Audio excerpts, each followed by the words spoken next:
बिस्मिल्लाहिर्रहमानिर्रहीम। लाखों करोड़ों दुरूदो सलाम मोहम्मद मुस्तफ़ा सल्लल्लाहु अलैहि वसल्लम और आले मोहम्मद पर। मैं हूं उमर दराज गोंदल।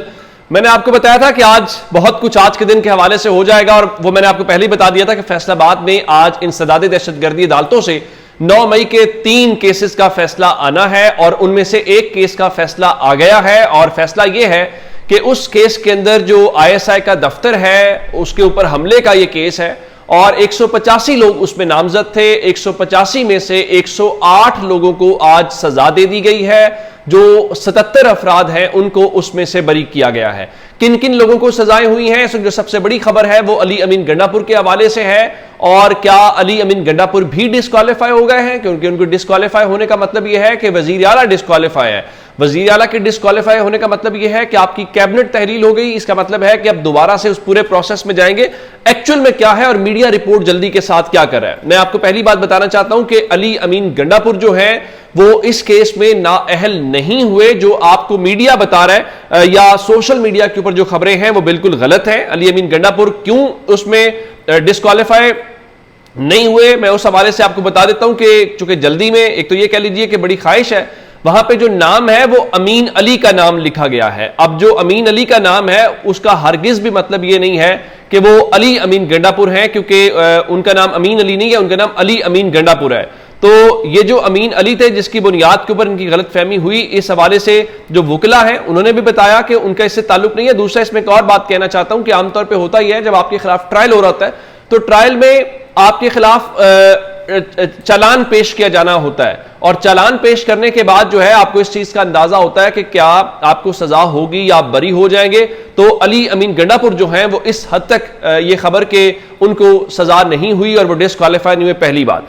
दूसरी बात, कहा गया जी जो फरूख हबीब है उनको भी सजा हो गई है, और फिर किसी ने कहा कि देखें जो असद उमर हैं उनको भी सजा हो गई है, तो जिन्होंने छोड़ा PTI को उनको बेवफाई भी उनके काम नहीं आई। तो मैं इस हवाले से बताना चाह रहा हूं कि ना तो असद उमर को सजा हुई है ना फरूख हबीब को सजा हुई है। इन दोनों के हवाले से चालान जमा नहीं हुआ था। होता इस तरह से है कि मिसाल के तौर पर एक ऐसा मुकदमा जिसमें 5 लोग नामजद हों, 5 में से 3 के खिलाफ अगर चालान आ जाए तो चालान सादा लफ्जों में हम ये कहते हैं कि एक बंदे के ऊपर फर्दे जुर्म लगती है। उस फर्दे जुर्म की बुनियाद के ऊपर पुलिस हो या जो भी इदारा हो वो अपनी इन्वेस्टिगेशन कंक्लूड करके अदालत को दे देता है कि देखें ये हमारी राय के अंदर इस बंदे का कसूर है या जुर्म है या ये एविडेंस है, ये इस हवाले से।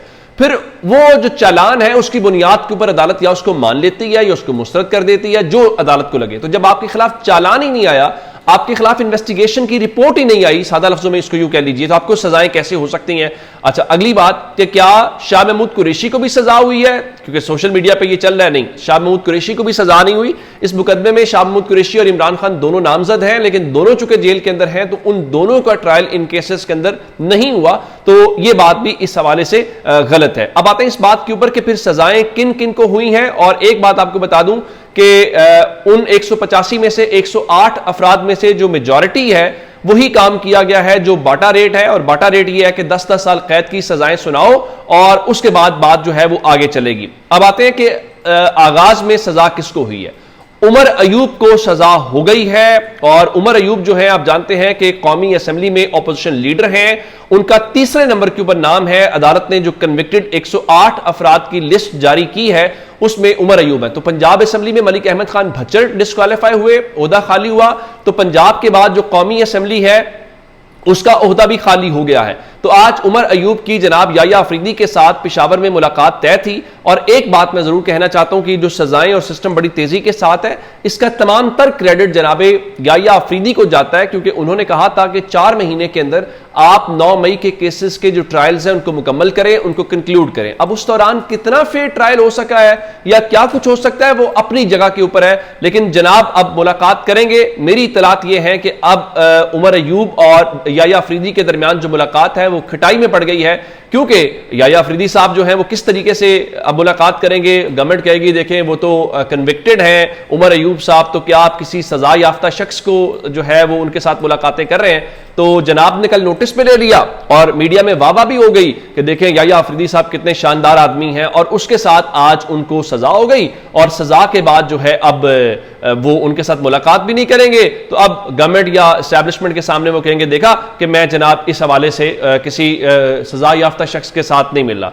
जो नंबर 1 नाम है इस पूरे केस के उस सजा याफ्ता अफराद में वो शिबली फराज का है, और जो शिबली फराज है वो सेनेट के अंदर अपोजिशन लीडर हैं। तो सेनेट में जो अपोजिशन लीडर है उनका ओहदा भी खाली हो गया। तो आप यूं कहिए कि कौमी असम्बली के अपोजिशन लीडर, सेनेट के अपोजिशन लीडर और पंजाब असम्बली के अपोजिशन लीडर जो है वो आज डिस्क्वालीफाई हो गए हैं। और डिस्क्वालीफाई का मतलब ये है कि अब इनकी सीटें खाली हो जाएंगी, यहां पे ज़िमनी इलेक्शन होगा।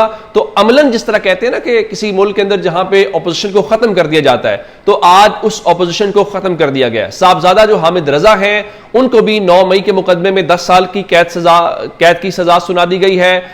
उसके अलावा जो जरताज गुल हैं उनको भी 10 साल कैद की सजा सुना दी गई है। पीटीआई के कई मेंबरान पार्लियामेंट जो हैं जिसमें उनके एमपीएस भी शामिल हैं, जिसमें उनके एमएनएस भी शामिल हैं, उनको आज बाटा रेड के ऊपर जो सजाएं हैं वो सुनाई गई हैं। अच्छा, ये नहीं है कि सबको ही सजाएं सुनाई है, उसमें बरी कोई नहीं हुआ। बिल्कुल इसमें बरी भी लोग हुए हैं। जनाब फवाद चौधरी साहब जो हैं वो बरी हो गए हैं। उनकी अहलिया हिबा फवाद आज अदालत में खुद फैसला सुनने के लिए मौजूद थी और उन्होंने कहा कि उनका 9 मई की साजिश से कोई लेना देना नहीं है। जैन कुरैशी जो है वो भी इसमें बरी हो गए हैं और जैन कुरैशी के वालिद इस मुकदमे में नामजद हैं। अब उनका भी फैसला नहीं हुआ, लेकिन जैन कुरैशी की हद तक ये क्लैरिटी आ गई है। ख्याल कासरो जो है वो भी बरी हो गए हैं। तो एक लिहाज से आप ये कह सकते हैं कि बहुत सारे मजम्मत करने वाले जो हैं उनकी जान छूट गई है। राय हसन नवाज इसमें है, राय मुर्तजा हैं, अहमद चट्टा समेत दीगर जो अरकान हैं उनके नाम इन सजाओं वाली लिस्ट के अंदर शामिल हैं। जुनैद अफजल शाही इसमें शामिल हैं जो पंजाब से एमपीए हैं, उनको 3 साल की कैद की सजा सुनाई गई है। राना आफ्ताब बड़ी मौसर आवाज हैं, उनको सजा सुनाई गई है। और ये मुख्तलिफ लोग हैं जो आज अगर उस पूरी लिस्ट के अंदर आप देखेंगे तो वो लिस्ट में बड़ी क्लैरिटी के साथ जो चीजें आ जाती हैं। अच्छा, एक सवाल अपनी जगह के ऊपर है, आपने सजाएं सुना ली। मैं अगर नाम आपको बोलूं तो अशरफ सोना का नाम भी उसमें शामिल है। मैंने जरताज गुल का आपको बता दिया, और फरूख हबीब नहीं है, वो फरूख आगा है, उनका नाम है। और ये मुख्तलिफ नाम है जो यहाँ पे इस पूरी की पूरी सूरत हाल में। अंसर इकबाल, मोहम्मद अंसर इकबाल जो है उनका नाम भी है, ये उनके फैसलाबाद से हरल साहब जो है एमपीए हैं। कमल शोजब का उसमें नाम है, उनको सजा हुई है। तो जहीर अब्बास का नाम उसमें शामिल है, और इस किस्म के बहुत सारे और नाम आप जो है वो कह सकते हैं। लेकिन एक बात जरूर है कि आप पाकिस्तान में किसी बच्चे से भी पूछेंगे तो आपको बताएगा सिस्टम कैसे है। जैसे राशिद शफीक जो है शेख रशीद के भतीजे, उनको सजा हुई। तो शेख रशीद अब से थोड़ी देर पहले एक वीडियो पैगाम में रद्देमल दे रहे थे, कह रहे थे हमारा फैसलाबाद की सियासत से क्या लेना देना है, या हम वहां पे क्यों एहतजाज करेंगे। उसकी एक और मिसाल आप ले सकते हैं, जरताज गुल साहिबा जो है डीजी खान से उनका ताल्लुक है, वो फैसलाबाद क्यों एहतजाज करने आएंगे या फैसलाबाद की सियासत से उनका कोई ताल्लुक होगा। उमर अयूब शिबली फराज का ताल्लुक खैबर पख्तूनख्वा से है, वो फैसलाबाद में एहतजाज क्यों करेंगे। लेकिन चूंकि आपने सजाएं यहां से सुनानी थी और अब आपको पता था कि वहां पर खैबर पख्तूनख्वा में उनकी हुकूमत है, तो ये सारे के सारे वो मामलात हैं। अली अमीन गंडापुर को आपने नामजद किया हुआ है, तो उनका ताल्लुक भी पंजाब से नहीं है।